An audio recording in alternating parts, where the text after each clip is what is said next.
Faly miaraba antsika tsirairay avy indray tratra ity alakamisy fa 7 ny volana aprily ity, ary malinonina ny fahasoavan'ny Tompo amintsika tsirairay avy mandrakariva.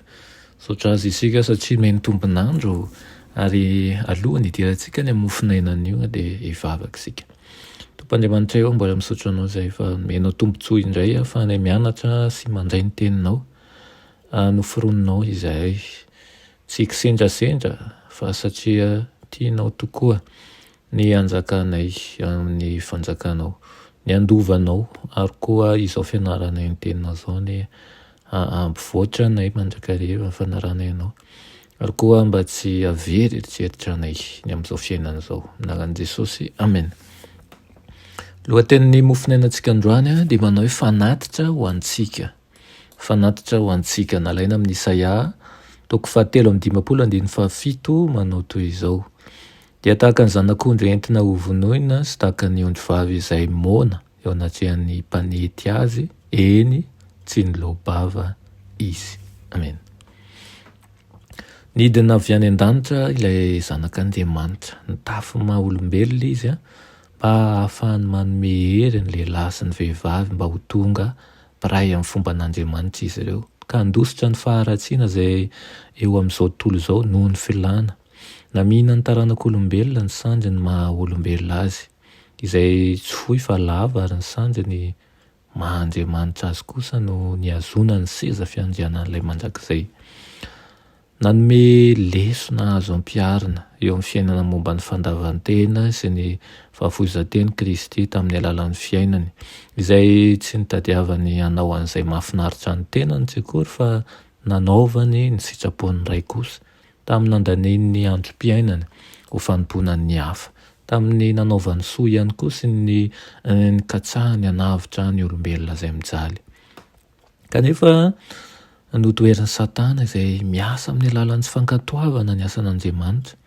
Tapa-kevitra ny hanao an'izay farahirina izy, hanakanana ny tara-pahazavana tsy amirapiratra intsony eo anivon'ny aizina ara-pitondran-tenan'izao tontolo izao, ka ahatapaka ny fifandraisana amin'ny seza fiandrianan'Andriamanitra. Tapa-kevitra hiaika n'Andriamanitra iray izy, izay naniraka ny zanany lahy ho eto amin'izao tontolo izao. Ity ny mpandova hoy ilay mpiasa tany ratsy fanahy, andeha ho vonoantsika izy dia ho lasantsika ny lovany. Dia nomboan'izy ireo tamin'ny hazo fijaliana ilay tompon'ny fiainana sy ny voninahitra.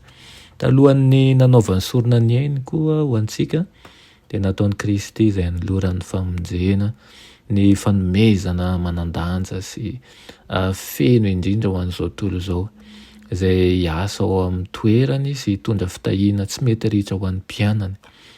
Hoy izy hoe ary izao angataka amin'iray, ary izy hanome anareo mpananatra hafa mba ho eo amin'eo mandrakizay dia ny fanahin'ny fahamarinana, izay tsy azo an'izao tontolo izao ho raisina satria tsy hitany na fantany, fa ianareo no mahafantatra azy satria mitoetra ao aminareo izy sy ho ao anatinareo.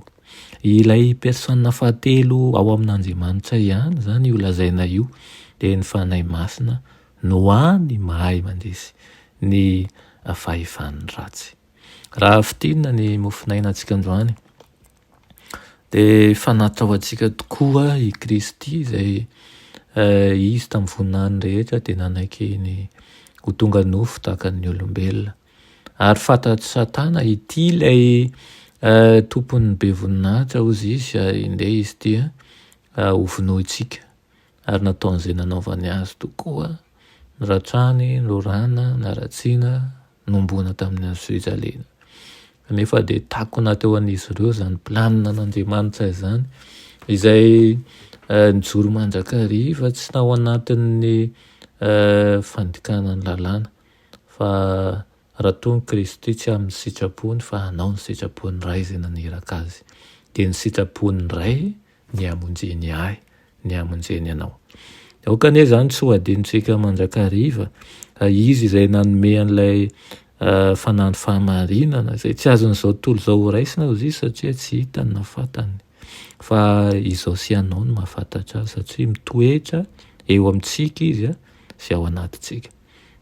Mba ao aminao tokoa anie zany teny zany amin'ity maraina ity, ny fanahin'ny fahamarinana ne anosika anao anao marina mandrakariva e, ny fanahin'ny fahamarinana anosika anao hiroso amin'ny fahamasinana. Zay ny masina tsara indrindra, mbola misaotra anao indray eny amin'izany teninao nomenao anay amin'ity maraina ity, mamela ny ilokay sy ny fahadisoana efa zany ihany no tsy afahanay mijery anao sy mibanjina anao. Tompo mangataka aminao zay mba hitoetra ao anatinay mandrakariva, indrindra ny fahamarinanao. Mangataka ny faninanao masina hitarika anay mandrakariva ihany koa mba ho amin'ny fahamarinana sy ny fahamasinana izahay tsirairay avy. Anaran'i Jesosy, amen.